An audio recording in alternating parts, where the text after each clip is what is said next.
Every time I look to YouTube for inspiration or information, I see all these amazing creators and filmmakers out there doing their thing, and I get this niggling voice in the back of my mind. I'm sure you'd all recognise the voice. It's the voice of fear, and we all carry it with us in varying degrees. It says things like, "You're not good enough. You'll never be good enough, so why even try?"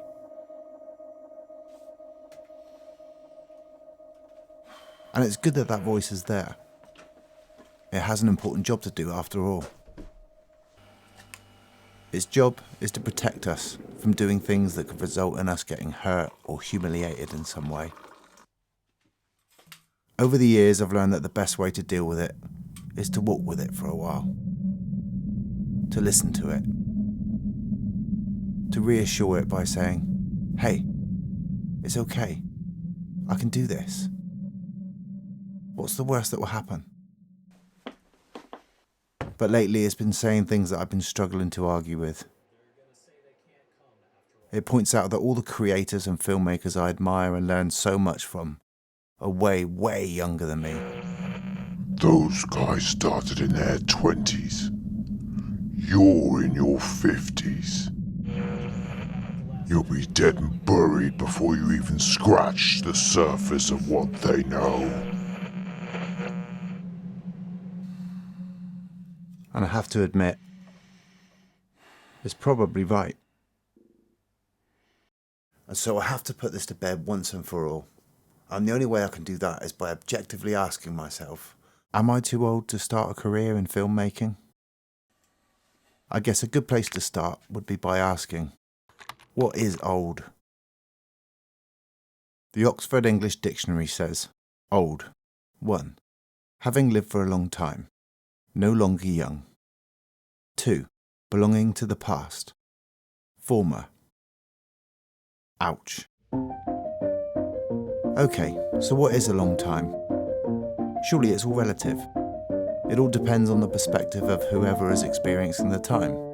When I was a kid, a school day seemed to stretch on forever, but the school summer holidays went by in a flash. So gauging age by time just seems too unreliable. Ah, is that what Einstein's theory of relativity means then? No! All right. Blimey. Okay, let's try another angle. If I was to draw a diagram of what my remaining lifespan looks like, it would probably look a bit like this. According to Google, the average life expectancy in 1915 was about 50. So by the definitions of that age, I would have been considered, dead, I suppose. Fortunately, this is the 21st century, and life expectancy in the UK is currently around 83. So going by that theory, I have at least 30 years left. I can't deny that as time goes by, I find my body deteriorating in more noticeable ways. My back aches all the time. I get the occasional tinnitus. And my eyes are beginning to fail me to the point where I now have to wear glasses for reading, and especially for looking at the monitor at the back of the camera. But none of this actually answers my question. Am I too old to start this journey into filmmaking?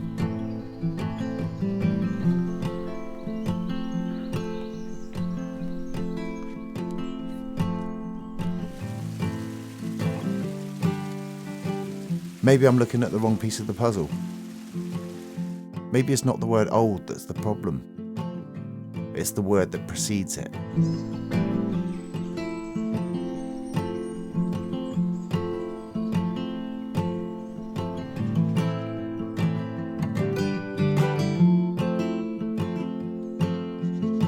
There's an expression. You hear it all the time. Age is just a number. Yeah, okay, so it's mostly old people who say it.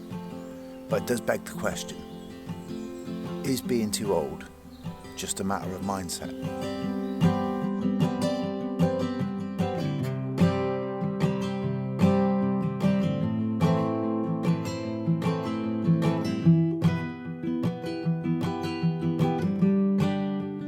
My granddad used to say, I only ever remember that I'm old whenever I try to stand up. I took that as meaning that, in his head, he was still young, and that was how he defined himself. I remember that even near the end, when his body was finally given up, he still had that twinkle in his eye and the cheeky sense of humour I'd known my whole life.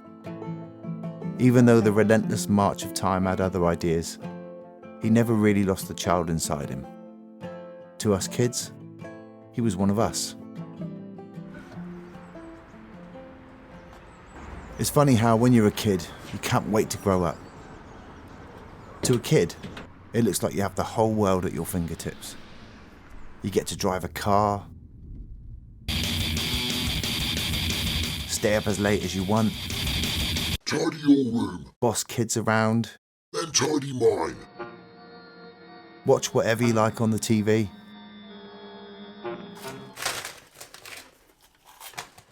Eat whatever you like.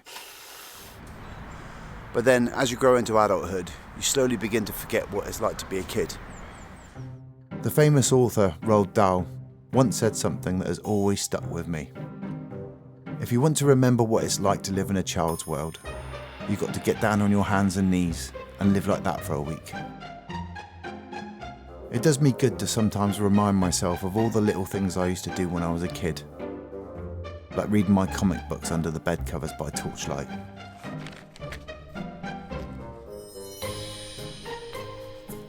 Or lying on the grass and finding shapes in the clouds that roll by.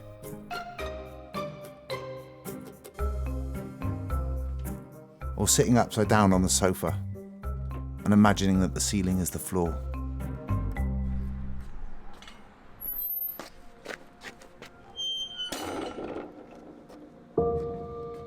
The thing with kids is that they're less likely to let the voice of fear hold them back from adventure.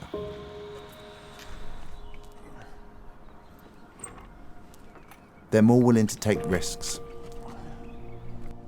by leaping into the unknown without worrying about whether or not they'll survive the landing. Actually, that reminds me of a story. Don't worry, it will have some relevance to the subject matter, I promise. Back when I hit 40, I found myself in a really dark place. On the outside, things were going really well. I had a house, a family, a career with a pretty good salary, but still, I was unhappy. It felt like I was wearing an ill-fitting suit. I just didn't feel like me anymore. Being an adult sucked. So I did the most unadult thing I could think of. I quit my well-paid, stable career to become a performing songwriter. And then a few days later, I actually broke my leg quite badly jumping off a playground swing. But then once that was fixed, I lived through some amazing experiences. I met some awesome people. And on the whole, I'm so much happier than I was before. And that's all because I listened to that little kid in me who chose adventure over stability. So now, here I am at the age of 51, and that same little kid is telling me it's time for another adventure. So, do I ignore him and just accept this one-way ticket to decrepitude? Or do I listen to him? If I was to show that visual demonstration of where I am in my life to the little boy inside me, he would probably say, "So what are you waiting for?" I mean, it's not like I'm hoping to be the next Scorsese or the next Spielberg. I just want to keep telling stories to anyone who'll listen, and to seek out and learn new ways of telling them.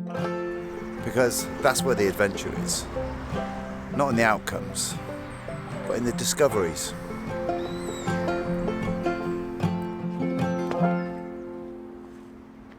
And so the next time fear tells me I'm too old to get anywhere with this, I can confidently say, "Hey, It's okay. I've got this. What's the worst that can happen?